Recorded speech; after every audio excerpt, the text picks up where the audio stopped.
ಇಲ್ಲಿಗೆ ನಾನು 2 ವಾಟಗದಷ್ಟು ಉಪ್ಪಿಟ್ಟು ಮಾಡ್ಲಿಕ್ಕತ್ತೀನಿ. ರವಾನ ಚಲೋತ್ನಾಗೆ ಹುರ್ಕೋಬೇಕು.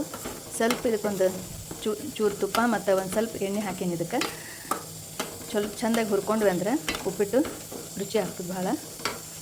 ಈಗ ಇದು ರವೆ ಹುರ್ಕೊಂಡದಾಗ್ಯದ. ಈಗ ಇದನ್ನೀಗ ತೆಗೆದಿಡ್ತೀನಿ ನಾನು. ಈಗ ಇದಕ್ಕೆ ಒಗ್ಗರಣೆ ಮಾಡ್ಕೊಲಿಕ್ಕೆ ಈಗ ಎಣ್ಣೆ ಹಾಕ್ಲಿದ್ದೀನಿ. ಈಗ ಎಣ್ಣೆ ಹಾಕೀನಿ.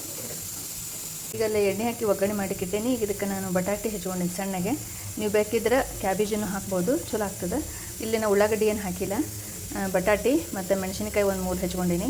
ಬಟಾಣಿ ಕಾಳು ಹಸಿವವ, ಆಮೇಲೆ ಟೊಮೆಟೊ ಹಣ್ಣು ಮತ್ತು ಹಸಿ ಶುಂಠಿ. ನಿಮಗೆ ಟೊಮೆಟೊ ಹಣ್ಣು ಬೇಕಿದ್ರೆ ಹಾಕ್ಬೋದು, ಇಲ್ಲಾರ ಸ್ವಲ್ಪ ಮೊಸರು ಹಾಕ್ಬೋದು.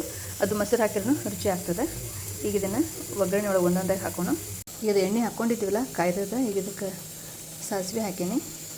ಈಗ ಸಾಸಿವೆ ಚುಟು ಪುಟ್ಟು ಅನ್ಲಿಗತ್ತಾವು. ಈಗ ಇದಕ್ಕೆ ಒಂಚೂರು ಉದ್ದಿನ ಬೇಳೆ ಹಾಕೀನಿ, ಒಂದಿಷ್ಟು ಶೇಂಗಾ ಕಾಳು,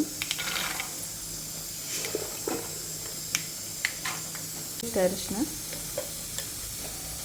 ಮತ್ತು ಒಂದು ಚಿಟಿಕೆಯಷ್ಟು ಹಿಂಗೆ ಹಾಕ್ಲಿರ್ತೀನಿ.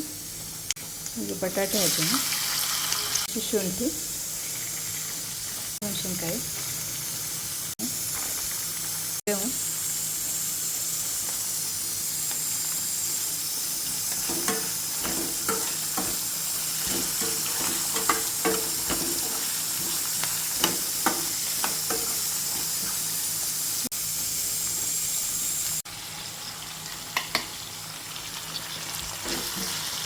ಇವನ್ನ ಸ್ವಲ್ಪ ಎಲ್ಲ ಚೆಂದಾಗಿ ಇವನ್ನ ಸ್ವಲ್ಪನೂ ಬೇಯಿಸ್ಕೊಳ್ಬೇಕು.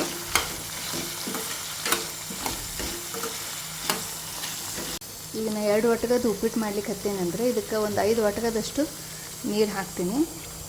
ಅಂದರೆ 1 ವಾಟಗ ಉಪ್ಪಿಟ್ಟಿಗೆ 2.5 ವಾಟಗ ನೀರು ಸಾಕಾಗ್ತದೆ. ಈಗ 5 ವಾಟಗ ನೀರು ಹಾಕೀನಿ. ರುಚಿಗೆ ತಕ್ಕಷ್ಟು ಉಪ್ಪು,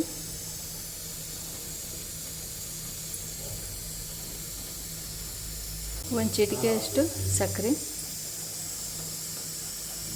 ಈಗ ಇದು ಸ್ವಲ್ಪ ಕುದೀಲಿ, ಆಮೇಲೆ ಇದಕ್ಕೆ ರವೆ ಹಾಕೋಣ. ನೀರು ಕುದಿಲಿಕ್ಕೆ ಹತ್ತದ. ಈಗ ಇದಕ್ಕೆ ರವೆ ಹಾಕ್ತೀನಿ. ಈಗ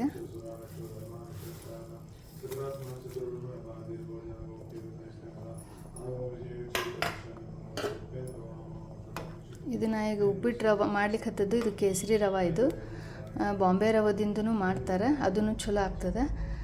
ಈಗ ಇದನ್ನು ಮಾಡ್ಲಿಕ್ಕೆ ಹತ್ತಿದ್ದು ಕೇಸರಿ ರವಾದಿಂದ ಮಾಡ್ಲಿಕ್ಕೆ ಹತ್ತೀನಿ.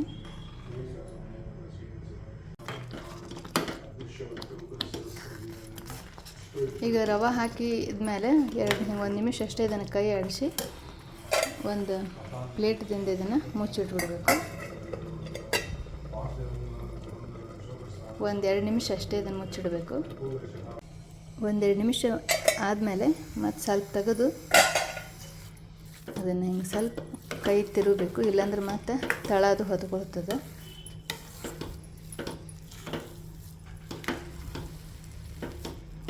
ನೋಡ್ರಿ, ಈಗ ಆಲೇ ಸ್ವಲ್ಪ ಬೇದದ. ಈಗಿದು ಇನ್ನೊಂದು 2 ನಿಮಿಷ ಅಷ್ಟೇ, ಮತ್ತೆ ಮುಚ್ಚಿಡ್ತೀನಿ. ಈಗ ಇದನ್ನು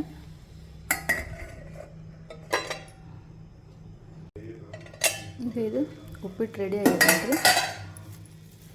ಚಲೋತ್ನಾಗ ಬೇದದ.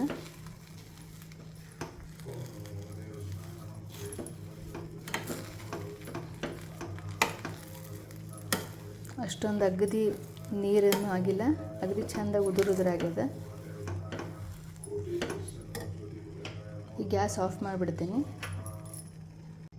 ಈಗ ಇದ್ರ ಮೇಲೆ ಸ್ವಲ್ಪ ಕೊತ್ತಂಬರಿ ನಾವು ಮೊದಲೇ ಹಾಕಿದ್ರೆ ನಡೀತದೆ. ಈಗ ಮೇಲೆ ಹಾಕೀನಿ.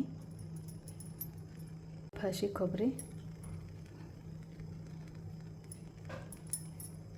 ಮೊಸರು ಮತ್ತು ಚಟ್ನಿ ಪುಡಿ ಜೊತೆ ಉಪ್ಪಿಟ್ಟು ತಿನ್ನಲಿಕ್ಕೆ ಭಾರಿ ರುಚಿ ಆಗ್ತದೆ. ನೀವು ಮಾಡಿ ನೋಡಿರಿ, ಮತ್ತು ಹೆಂಗಾತಂತ ಹೇಳ್ರಿ.